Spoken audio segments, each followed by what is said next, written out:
Hello and welcome back to Millennial Mental Health Channel. It's good to be here with you. How are you doing today, Eddie? I feel like I'm watching like the 6 o'clock news. At 7 o'clock, there's going to be a car accident on I-80. I'm good. I'm good, but I what am I trying to say? I'm also very happy because we're going to talk about it right now, even though we said we're going to wait a little bit. Mm-hmm. Justin just fucking did a TEDx this past weekend in Omaha.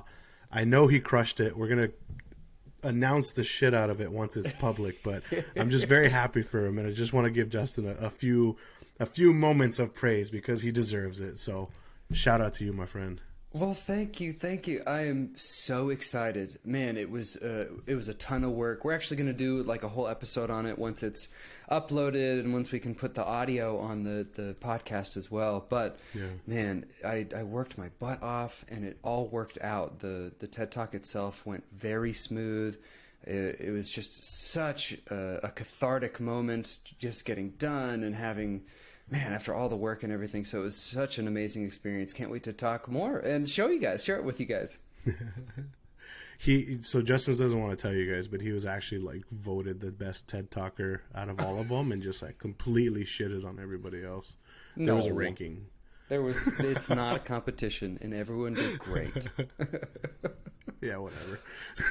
Well, let's get to the real news of the day. I beat Eddie in fantasy football this week. And now the real news. I wasn't going to say anything. All right, so you guys have heard us talk about it a bunch. Justin's a Broncos fan. Dana's a Justin fan and a Broncos fan. Too, yeah. And I'm a Raiders fan. And the Raiders and Broncos met for the final time this season. And it was a back-and-forth game, close game. But the Raiders came out on top. If you're watching the YouTube video, you can see I'm wearing my Raiders hat today. If you're not watching it, you can hear me tell you I have my Raiders hat on in celebration. So, sorry, Justin. No, it's okay. You know, we traded blows this week. I took the fantasy. The Raiders took the game. You did. But, you know, it's gotten to the point now where when I'm watching the Broncos, I have to, like, mentally prepare myself. Kind of like with the politics episode we did last time, it was like a fifth of people lose sleep over politics. It's like sometimes I would get so upset over those Broncos games that I literally had to be like, they're going to lose. Be prepared and don't let it ruin your day. I think I was telling Kevin, I was like, yeah, the game, because I added all the games to our shared calendar, and I told her, I'm like, game starts at 1, but it might be done by 1:45. Like we might just be sucking that bad. So. Thankfully, got to watch all of it, but anyway, that's enough about football. Yes. Well, today's episode. How do I want to introduce this? I had this whole thing as like I pitched this to Justin on how like, you know, we get our ideas for episodes, whether someone requests it, whether someone mentions it to us. I guess that's the same as requests. Whether it's something that happens in like pop culture, whether it's something that happens to us at work.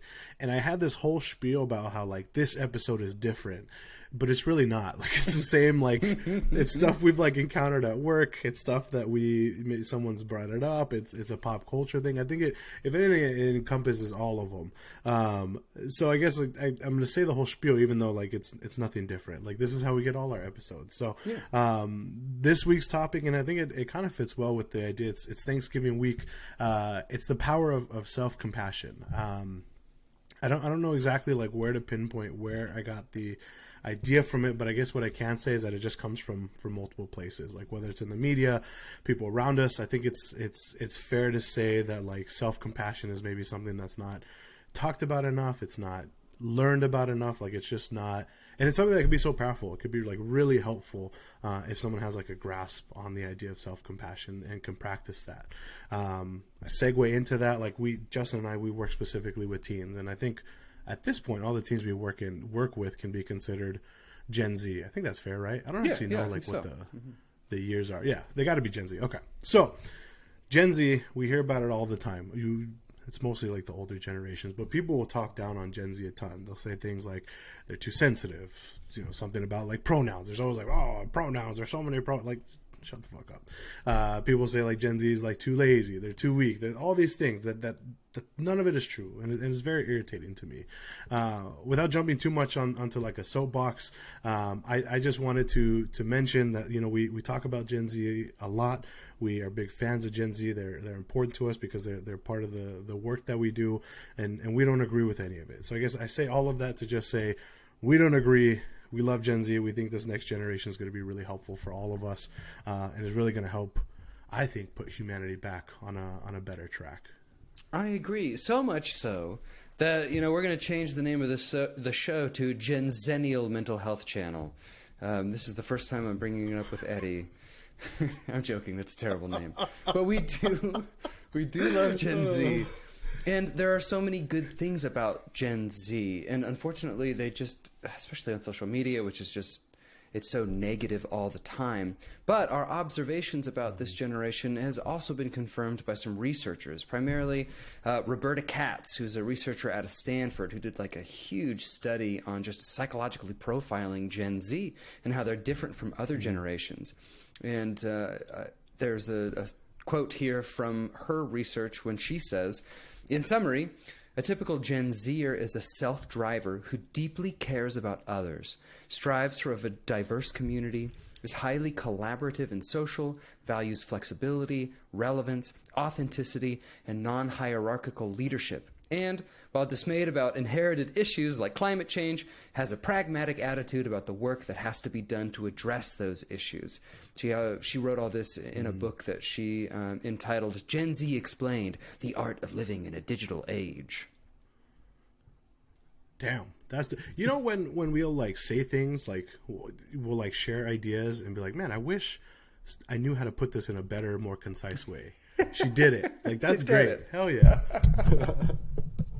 I liked your way but better, moving forward, by the way. Am I just rambling? Yeah. Thanks. Rambling with a purpose, though. But anyway, that's true. I guess that's fair. Another thought that I have is I just feel like that the constant putting down of Gen Z has like really left our kids, our students, our teens in a tough spot. You know, they feel like they can't ask for help for fear of being seen as weak. They don't know how to ask for help because they're always too worried to ask. They feel bad about themselves because they're left to manage their emotions and their struggles on their own. It just develops a really tough cycle where they have to manage these kids who are already not there developmentally, not because of anything they did. It's just how development goes. They're just not there fully developmental wise. They're getting there. They just don't know where to turn to, who to turn to, and what to do. And then this could lead to a ton of maladaptive ways to cope. So there's things like substance use, negative self-thoughts, anxiety, and then this can lead to more dangerous things with dangerous ways to cope, like things like self-harm. So really puts our kids in a tough spot, really makes them feel like, where do I go? I don't know what to do. I get in my office so many times, kids, and not just at the school I work at now, but like previous jobs, either it was at the clinic or at the hospital, where they're just like, I just don't know how to ask for help. I don't know what to do. I don't know who I'm supposed to talk to. And this is basically what's happened because of that. Like, this is just how I've learned to cope. So it's now like trying to relearn and learn new ways to cope instead.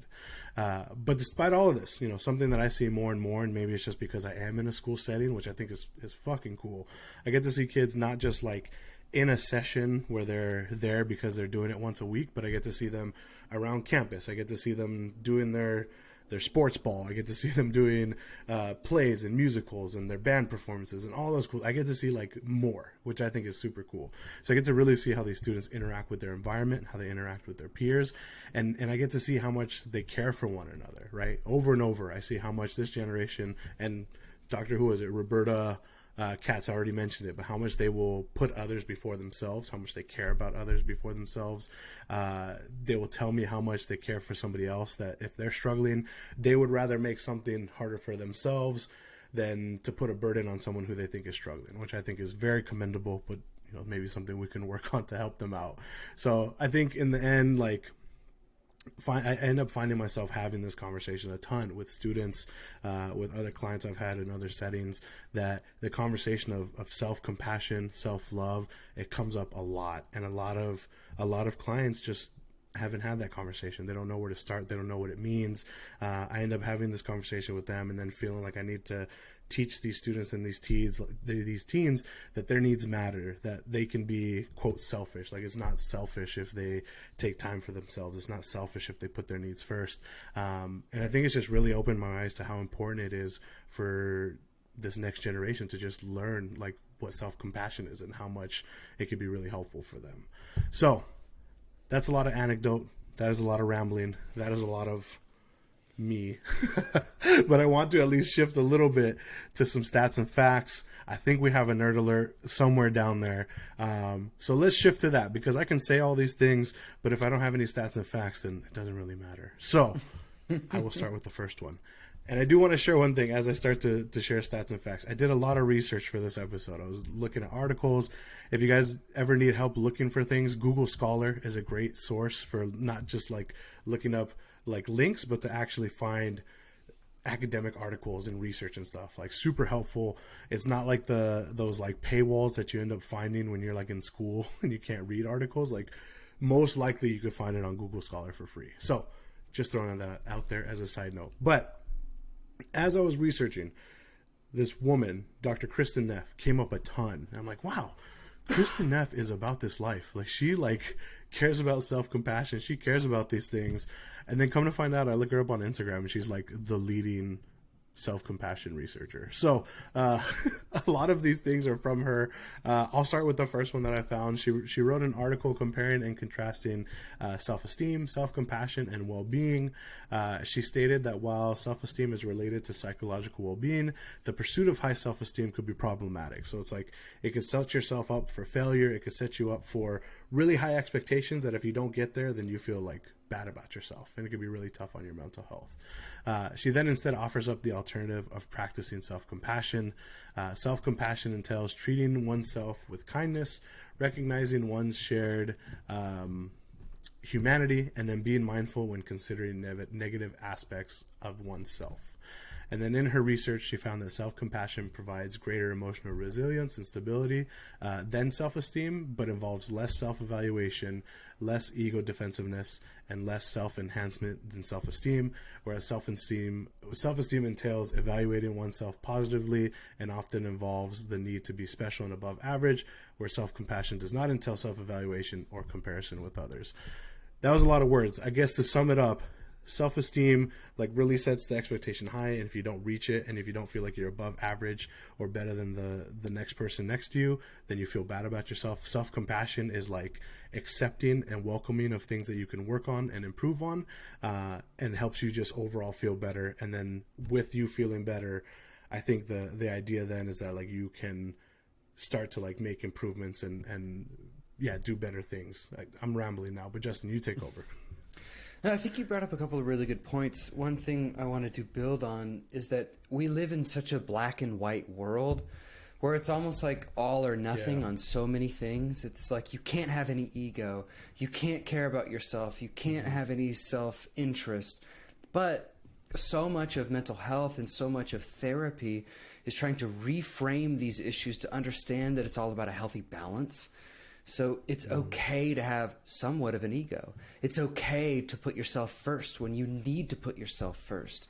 And that's where I think so many people get into trouble, is because they're taught by our society that you cannot think highly of yourself. You cannot be arrogant, like, because that's going to lead to arrogance. But it's healthy to take care of yourself. It's healthy to try and meet your needs first, because if you can meet your needs first, then you can help other people. And that has to be an intentional thing too. But I think trying to reframe it to make sure that it's not a totally black and white thing. There's so much gray area in mental health. But yes, thank you. Of course. That's putting it great. But our friend Kristen Neff is all about self-compassion life, because she comes back with a study 2 years later after the one Eddie just mentioned with Christopher Germer, where they evaluated the effectiveness of mindful self-compassion, or MSC, which is an 8-week workshop designed to train people to be more self-compassionate. So their article described the findings of a pilot study and a randomized controlled trial. So what is a randomized controlled trial? It's one of the tools in science, in medicine that we use to try and see if this actually works or not. And in terms of quality of evidence, it's one of the higher, especially for a trial. So in study 1, they found specific pre-post gains in self-compassion, mindfulness, various well-being outcomes. In study 2, they found that compared with the control group, so the control group did not have the self-compassion course, intervention participants reported significantly larger increases in self-compassion, mindfulness, and well-being. These gains were maintained at 6 months and 1-year follow-ups. It's a huge deal. I think it's like I think the biggest piece when I was reading that is that at the 6 month and 1 year, like it was still helpful. It was still important. I mean, you see a lot of the time, and I think one of the knocks on like psychology research is that it's not replicatable. Like you can't do it over again. But to then see like at 6 months and a year that things are still working, if there's still an improvement, I think that's super good. That's super helpful, and really shows like how much self-compassion can really help out. Our next study that we have is, I think it's like a foreign study, so I hope I don't butcher the names, but it's Uli Zesin et al. They conducted a meta-analysis of the relationship between self-compassion and well-being. I had put down what is a meta-analysis. It's basically a study of other studies that have been done, and then you're like looking at what the results say and like putting that all together and compiling it. So their study found a strong relationship between self-compassion and overall well-being, meaning that the more someone was able to practice self-compassion, the more likely they were able to report a higher/better level of well-being. And the results made them confidently say that self-compassion is an important piece to someone's overall well-being, which I think is good to know with research, and to have some numbers to back it up. I think that's really helpful.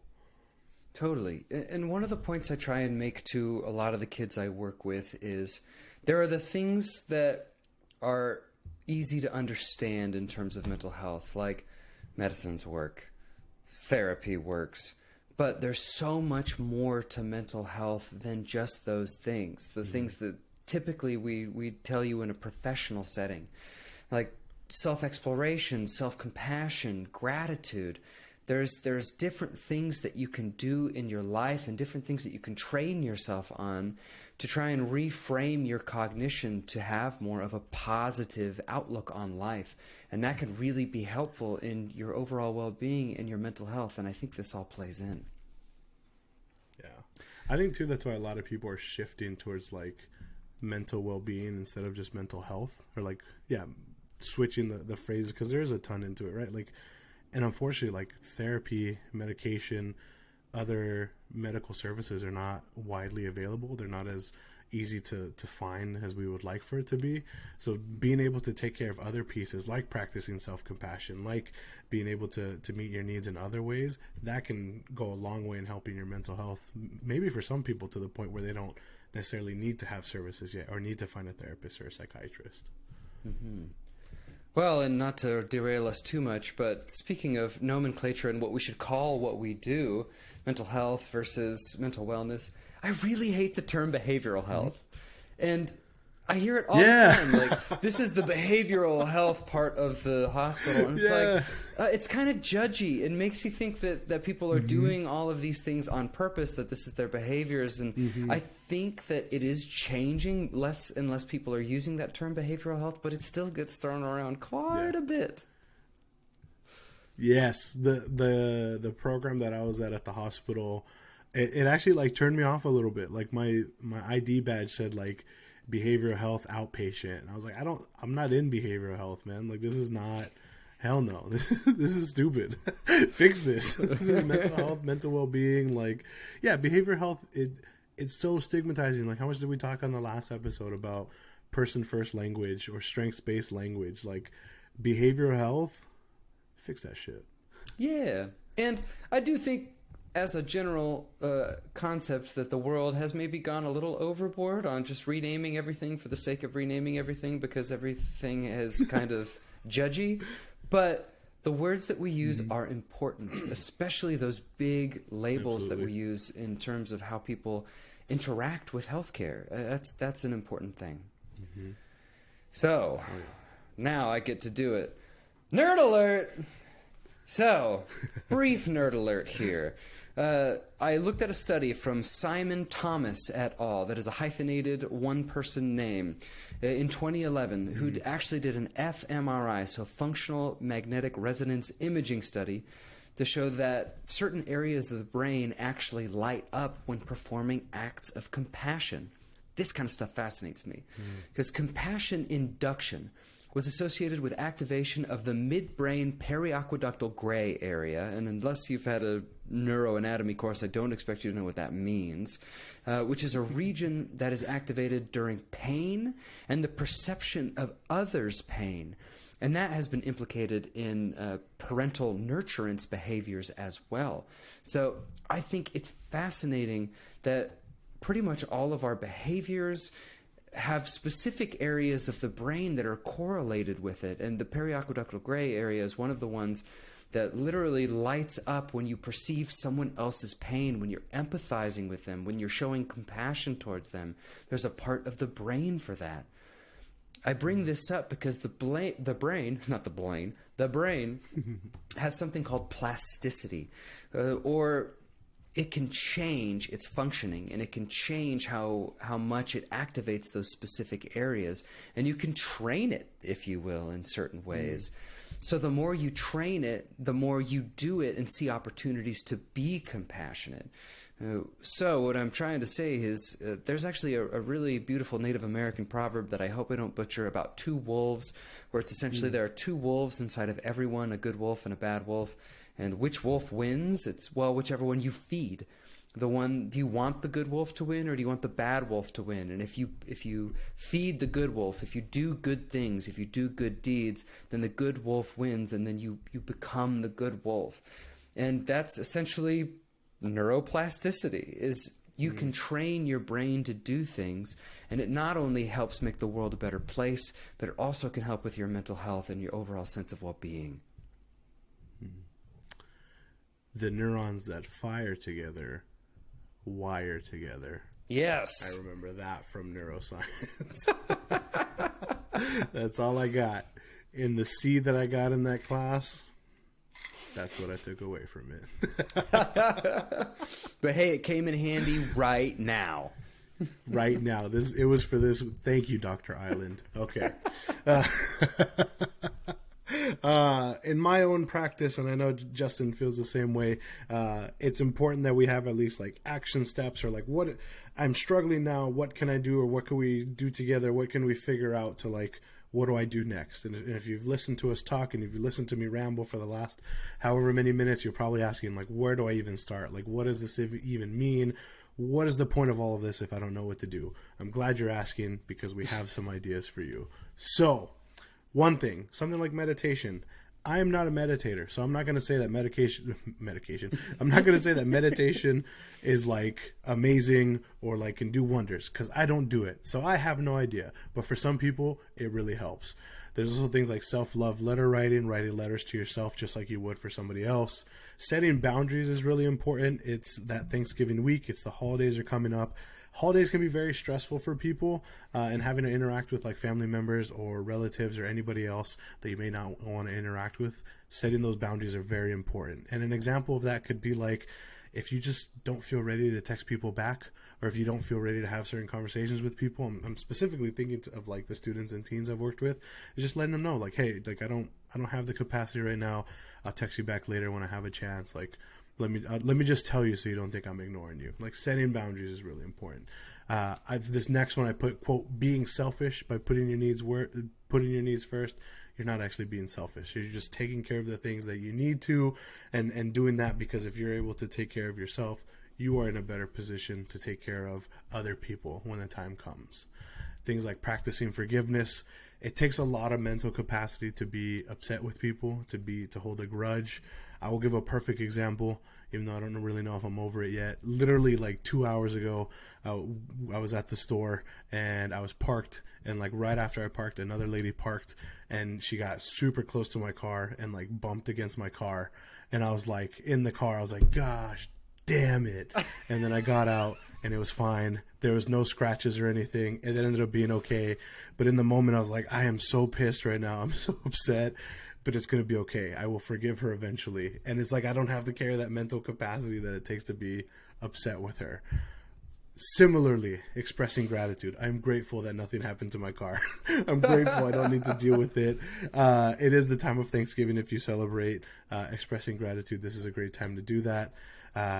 Couple more. Treating yourself like you would treat a friend. I have so many teens, adolescents that I've worked with that are like, yeah, I'm always the person that's listening or helping others, but it's like you got to listen and help yourself first. And if you can treat yourself the way that you treat your friends, you'll find yourself in a much better spot and feeling a lot, maybe not happy, because we've talked about this before. Like, being happy doesn't need to be the goal. It's more of like being content and being like satisfied. I think you'll find yourself more content a lot of the time if you're able to treat yourself the way you would treat your friends. Comforting your body, whether that's working out, whether that's eating what you feel is a healthy meal, whether that's meal planning, things like that. That's all really important. And then cultivating acceptance, just understanding that maybe I can't change everything that's happening around me. Maybe I can accept certain things. And if I can do that, that's less things for me to worry about. So there's your list. It's Eddie and Justin approved. Those are some things that you can start to do to practice some self-compassion, because we really do think it's important. Because the more that you can practice it, like we just talked about, the more you can practice it, the more you can do it, the stronger it gets. It's easier for you to do it in the future. And I think overall well-being is just going to increase and move in a positive direction. And I want to go back to something really important that you just said. Did you say, gosh, damn it?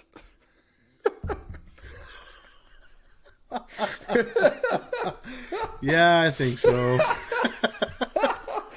I don't think I've ever actually heard anyone say that before. Like, if you're going to commit to the damn it, like most I don't people know, just, man. I thought... I've already said like the F word and like shit a few times, so I'm trying to like cut down. Mm-hmm. Did I ever tell you this? Like, my very first job, I had a 6-month and a 1-year like performance review. And at the performance review, I think for my 6 month, maybe it was my 1 year, they said everything is great. Like, you're doing everything we need. Like, you're whatever. The one thing maybe you could work on is like maybe not cussing so much, like in the halls. And I was like, okay, that's fair. I can do that. And then the next year, when we got to that category, my boss was like, yeah, I'm going to put you at like whatever the highest level is of like doing well in that, because I can really tell you're trying, and that's really important to me. I was like, thanks, man. I appreciate it. I don't know. I think in my head, I like have a time or like a clicker, and I hit my mark for cuss words for the episode a little early. So, but I still said damn it. So I don't know. Anyway, thanks for bringing that up, Justin. Thanks a lot. You're welcome. And it's something that we talk about on the show. Like, should we cuss? Should we not? Like, is it going to alienate audience members? And so, hey, if you guys have feedback for us and want to send us messages, do you like the cussing? Do you not like it? Like, we're always open to that. Am I open to that? No, Eddie's not going to change. Every once in a while I try and censor him, but then I was like, you know what? I'm just not going to even try to censor him anymore, because he's too good, damn it. He's too genuine. I think to actually add to what was just said, kind of give you, because humans learn from stories, and something I wanted to tell a quick story about myself where every once in a while the work gets to me, and I'll have an intake or an interview with a young person where it just kind of rocks me a little bit. And it for example, a while back I talked to a young girl who had been through so much trauma that it shook me quite a bit. And that night I was supposed to go out with friends. I was supposed to do things, but I just wasn't feeling it. So I told everyone, I was like, guys, I'm so sorry. Like, I can't go out. So I stayed in instead. I did what makes me feel like I can recover. So I stayed inside. I played guitar. So like going off the list, the guitar for me is a little bit like meditation. So I did that. I wrote a song. So that's almost like a love letter to yourself. I set boundaries with my friends. I was a little bit selfish. I put my needs first. Words of affirmation were also in the song that I wrote.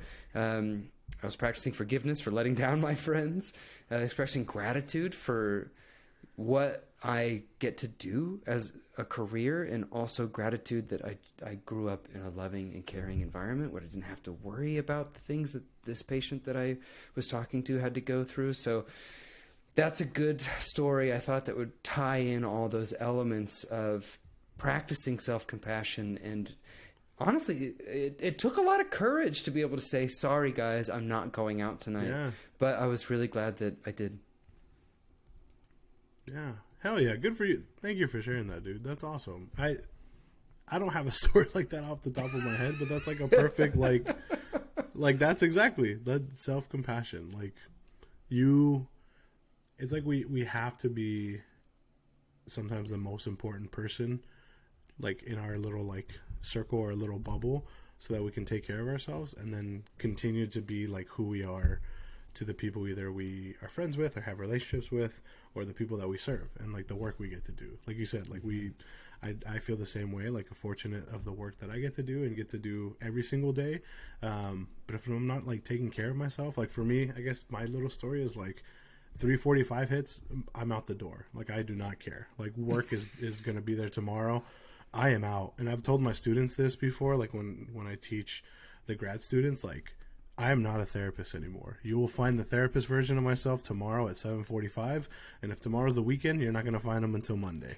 Like that is it. Like I am out when I'm out. So yeah, it's just so important that we take care of ourselves. And this is what I tell a lot of kids, because if you don't take care of yourself, nobody else is going to do it, unfortunately. And it's not like it's anybody else's responsibility to do it. Like whether you're a teen and you have your parents or your caregivers, like yeah, they have to take care of you, but it's not their responsibility, or they don't always understand like where you're at with things, so they can't always like fix everything for you if they don't know. And if you're like an adult, like even if we both have our significant others, it's not their job to take care of us all the time. Like sometimes they do things here and there, but like it's not their job to do it for us. So like we have to be in charge of that, and the more that we can do that, the easier and better things get. Mm-hmm. Well, Eddie, discussion question for you. Why do you think Gen Zers are so compassionate? Because they're better than us. I don't know. I think I mentioned this like super randomly. I was at the dentist, and of course it's like while the dentist is like in my mouth, and I can I can barely like talk. But she's telling me about like this book of like the 4 cycles or the 4 waves of just like how parenting goes, and how like certain types of parenting, right, changes and it shifts. And I think it's just that part of the cycle where like these kids and teens are being parented a certain way, and then because of that, they're interacting with their environment a certain way, and then the way it ends up manifesting itself is that they are interacting with it in a more compassionate way, in a more caring way, and a more like, and I don't know exactly what it is, but it's like a lot of them make the conscious decision like, this is how I'm going to act towards others, and this is how I'm going to be towards others, because that's important to me, and because I feel good doing it, and because it's a part of who I am. So that's not really answering the question, but I think that's where it's coming from. What do you think? Yeah, I'd say I agree. And honestly, as much as I think that social media is addictive and bad for us in general, I do think that it does create somewhat of a sense of a global connectedness. And I think that maybe Gen Zers understand that they're not growing up in a bubble. They're not growing up in isolation, and that everyone in this world, their needs and their opinions and their thoughts matter, because they can actually hear from people all across the world in a very personal way. So I think that's maybe one of the good things that's come from social media, but I'm not sure. I can't actually back that up with any sort of data or empirical evidence. It's like in this, I don't know if this is your experience, but I feel like for me, maybe in my friend group or back in the day, or maybe just what I noticed, like when we were younger, if you said like, oh, I have a friend on the internet, or someone a friend that I met on the internet, it was kind of like, okay, kind of thing. But now it's like a lot of these kids will say like, oh yeah, I met my friend through this, or I met my friend through this on the internet or whatever. You're like, oh, dope. Like, that's really cool. Like, I'm glad you got connected with someone somewhere else that has like similar likes and interests as you. I feel, yeah, that's a good point. I think it's definitely changed a good amount. As you were talking about the social media part and like the internet addiction, I just thought of like the multiple scenes from The Waterboy with Adam Sandler where his mom's like, football is the devil. Like everything is the devil. Yeah, it's the devil. Yeah. Next question. And this is, I think this is going to be, there's a lot of answers. So feel free to just answer what you think. But what unique stressors do you think face this next generation? A lot. And a lot of things that have been building up over time. I'd say, and this is the topic of my TED Talk, a lot of Gen Zers are addicted to their phones. And I'm talking like literal addiction. I'm talking like signs of addiction. I've met kids who are on their phone for 9 to 12 hours a day. Like, I think that's a huge issue facing young people. And I think it's dangerous. And I think it's not their fault whatsoever. I think that no one really knew what was going on, and we let these companies prey on children and get them addicted, just like drugs, just like cigarettes. I mean, the tech companies are basically just drug dealers at this point. So I think the fact that they're all addicted to their phones, maybe a stretch of an idea there, but I think they're starting to realize the weight of the climate crisis, even though we've been talking about climate and the environment since the 70s. Gen Zs and millennials are probably going to be the ones to have to actually deal with it and do something. And it seems like the people who are in charge right now, still the old guard, are continuing to push it down the road instead of actually doing anything, which is just infuriating. This generation has a lot less health, just in terms of their physical health. This is like the first generation in forever that actually is expected to have a shorter lifespan than their parents. And it's because essentially we've let the food industry get everyone addicted to highly processed junk food, and they have less opportunities. College is insanely expensive. There's insufficient housing. It's incredibly difficult to buy a house for young people. There's constant and intense comparisons with everyone else on social media, so there's a lot of poor self-esteem. So I think there's a lot of unique stressors that this generation faces that I think we have to be cognizant of and give them some slack. Mm-hmm. And I think what makes it hard too is that the caregivers or the support people for those kids, there's like the one of two thought processes on it. One of them is, well, I got through my childhood, so you can get through it, or like suck it up. And it's like, your childhood is so much different. It's so different than what kids are going through now. And the other processes of like, okay, like how can I help you work through this, or like what do we have to do to help support you through it? And unfortunately, I think the ones that are impacted the most are the ones that have the first one a lot of the time, where it's like, just get over it. Like, it's done. Like, this is not a big deal. Like, your issues are, I had a job when I was your age. It's like, okay, cool. Like, everything costs 10 cents. Like, what does it matter? Like, I'm glad you made it through, but just because you made it through traumatic experiences doesn't mean that like your kids have to go through traumatic experiences to deserve some kindness and respect. Put that on a bumper sticker. Bingo. Shit. It'd be a long bumper sticker, but I'm for it. I would buy it. That's fine. I want it to wrap around the back of the car. Like, just... all right. We'll jump into this next one because it's pretty much what we just said, like as we're answering it. But like, how can we support Gen Z? What can we do to help the youths? There's a ton of things. Validate their experiences, just because, and that's the hard part too. I've gotten so many kids over the last 5-ish years of my career that are like, oh, it's probably not a big deal, but yes, it is a big deal. Obviously, it is impacting you. It is a big deal. If it's a big deal to you, it's a big deal to me. Let's figure this out. Let's work through it. Validate their experiences. Understand that they have a unique set of stressors that they're under, that none of us have been under, that maybe you and I are under, like now as full-fledged adults that can probably like understand it better, but these kids they're not there yet to fully understand it, which sucks. Continue to offer resources, whether it's just a helping hand, an ear that's ready to listen. Just offer whatever you can for these kids. Oh, I like this last one, Justin. Do you want to say it, or do you want me to say it? Stop shitting on kids on social media. Stop doing that to Gen Z.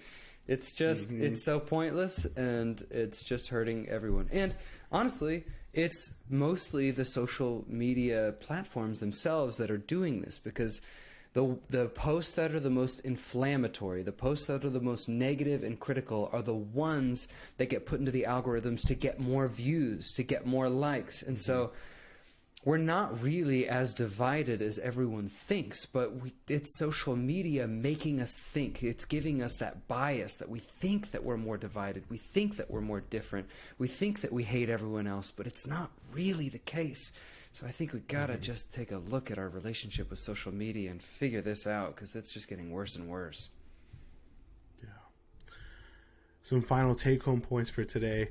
I'll do the first two, and then Justin, I'll let you hit the last two because I want to add to one of them. But the first one is, it's okay to put yourself first. Please do.